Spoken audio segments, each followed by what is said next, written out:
Hey everyone, this is DailyLunchMeatPb here with a question of the day, and the question of the day is, what is a good paintball setup? Okay, let's start with saying that this also depends, or this is the real question that should be asked. How much money are you willing to spend? Because everyone knows that to get paintball equipment that's going to last you a good while, that's dependable, is going to cost some money, okay? And, okay, just that in mind, just throwing that out there, if you're barely getting into paintball, just letting you know that it ain't no cheap sport. It's actually one of the, I think it's really expensive, and it's proven itself because I've purchased all my stuff on my own. Okay, well, let's get started. What is a good paintball setup? And okay, your mask. Safety always comes first, okay? And, well, first of all, if you're gonna get into paintball and you go out there and you decide that, okay, I'm gonna spend money, and, well, yeah, I'm gonna spend money, and I decided to invest money into paintball because you enjoy the sport, buy your own mask, simply because that's your most important thing.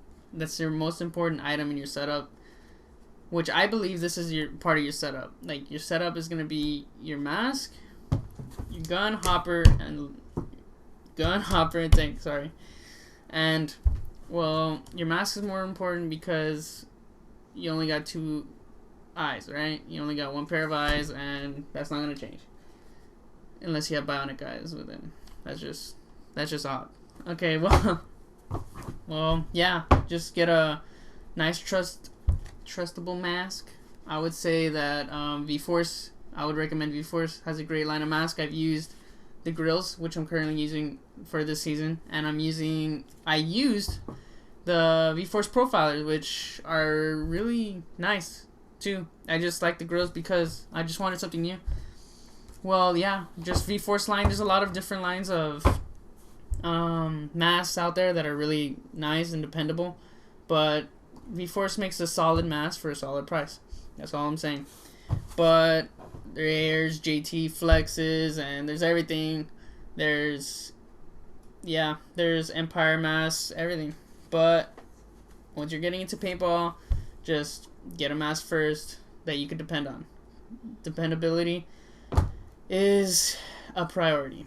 You want to make sure, you want to know that this is going to protect you always. Like, oh, well, I'm pretty sure it'll protect me. No, you don't want to use the Field's mask because it blurs your vision. It's all scratched up. Well, at least when you have your own mask, you know, like, oh, it's clean, I take care of it. And if not, well, then that's your own fault. Okay, let's move on to the setup, the actual setup that you use and hold your hands. Okay, we're going to go from the bottom up. So, tank, gun, and hopper, right?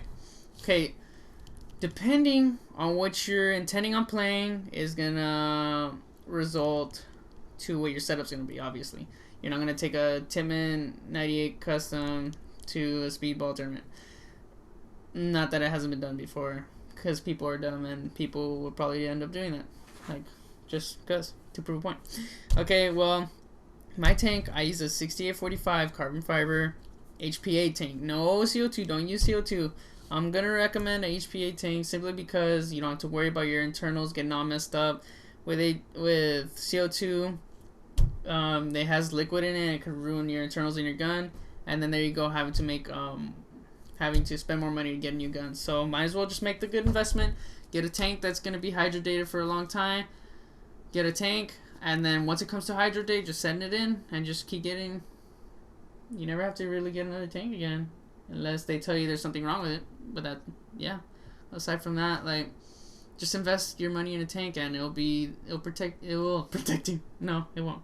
It will work for you good because it's high pressure air, and none of that CO2 shit's gonna be good for your gun. So let's go to the gun. I have a Bob Long vise that I mentioned in my gear bag video. If you haven't seen it, check it out. But I have a Bob Long vise, and this is adequate for me because I play speedball. It has all the modes that I need.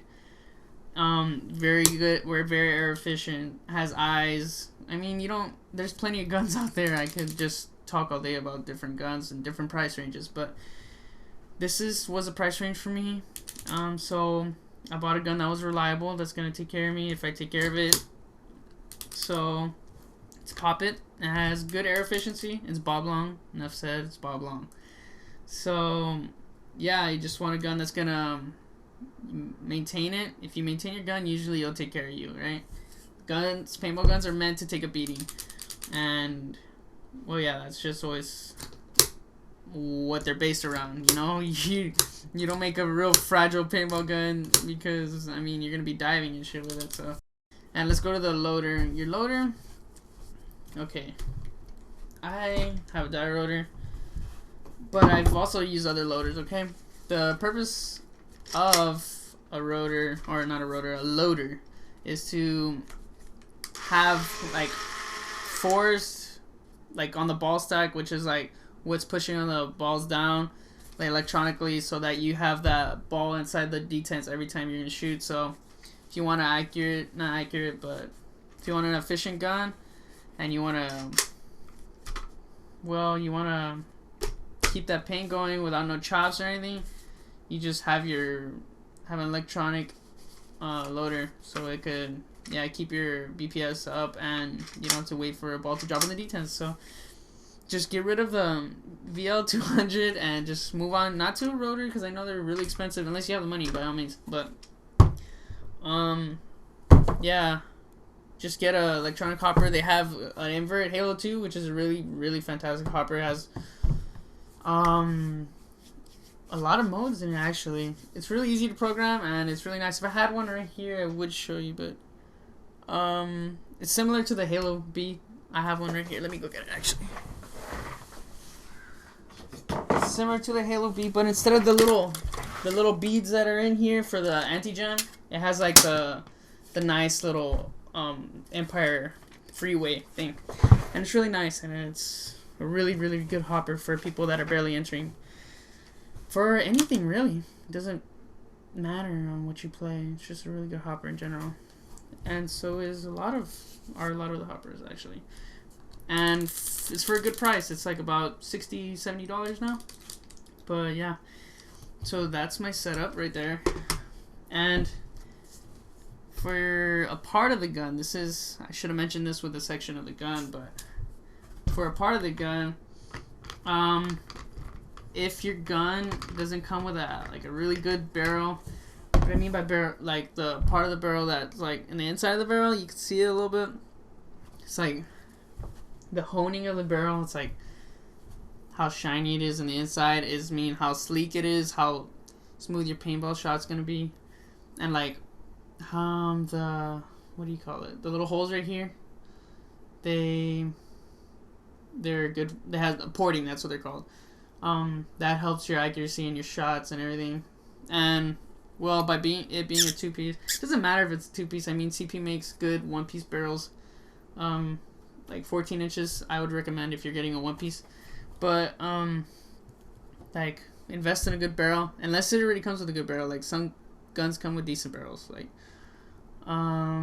yeah, some guns really do come with decent barrels. So if yours doesn't, I would recommend like a CP one-piece 14-inch, like a 689. I have a 689 too back right now on, and it's been treating me well. So this is my paintball setup. So again, 6845 with a Myth 2 reg, bob long vise with a CP 2-piece 689 back, die rotor, exhaust speed feed, and virtue grips, and that's about it. Oh, and the most important part, your mask. So yeah, that concludes the question of the day, which is, what's a good paintball setup? And that's it for today, and hope you liked the video. If you did, comment, like it, and subscribe.